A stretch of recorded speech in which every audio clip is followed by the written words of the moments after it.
Hello and welcome back on World News. We'll start today's highlight with the mysterious kidnapping of a mother and daughter told with husband's bizarre story in Irvine. To Irvine detectives, Sheng Zhang's story initially strained belief. His wife Amber Ayaz and her 12-year-old daughter Melissa Fu claimed to be kidnapped from their apartment, and he had waited more than a week to report it.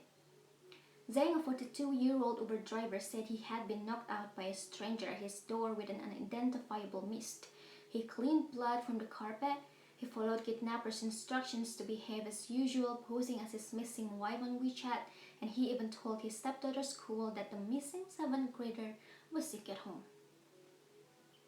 All of this helped to establish Zhang as suspect number 1 when he approached police on December 2, 2019.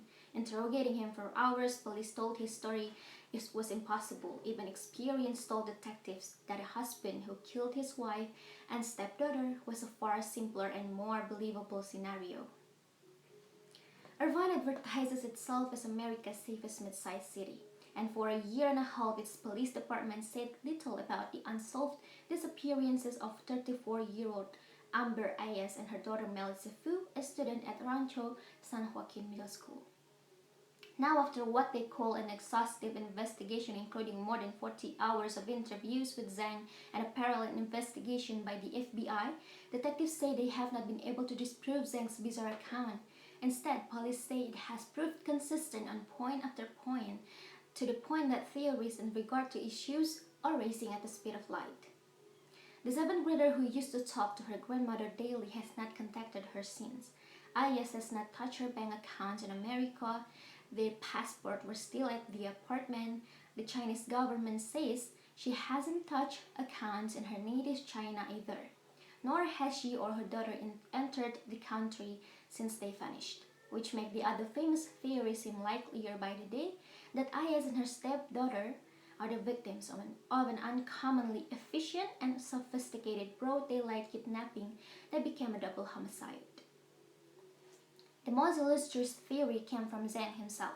According to police reports and interviews with Irvine detectives, Zhang said it began with a knock on the door of his small apartment on Michelson Drive about 4:30 p.m. on November 22, 2019. Zhang was at his home with his stepdaughter. He also told detectives that his wife was driving home from Las Vegas with a carload of fruit and fish they planned to sell at a local market. By Zhang's account, it all started when he answered the door to find a man and a woman he didn't recognize. The woman held something in her right hand, and he felt something wet and misty on his face, and seconds later to be collapsed.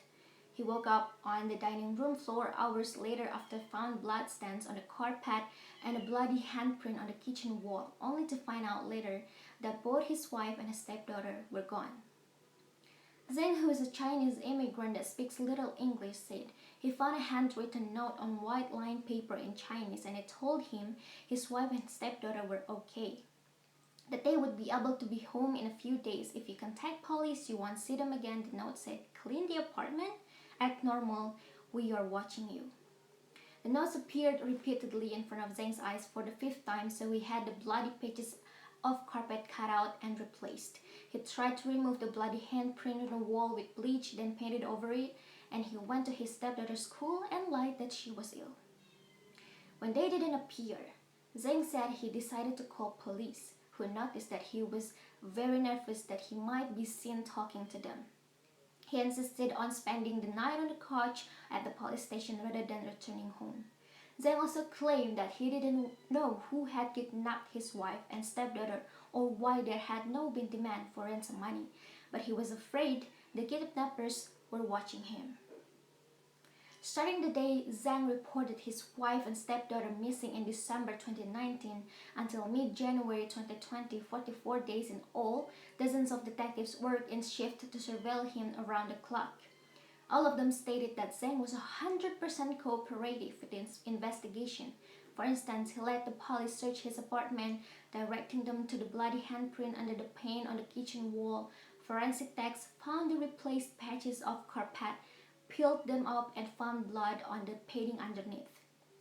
That led them to believe it was his wife's blood. Through it all, Zhang's account remained the same one he would told for the last 6 weeks of interrogations. "I am A nobody in this country and I can disappear, he said, and detectives are convinced about Zhang's and his point that if he had been involved in the kidnappings, there was no reasons for him to report the crime at all. And that's the first highlight of today's news. We'll be back with more later.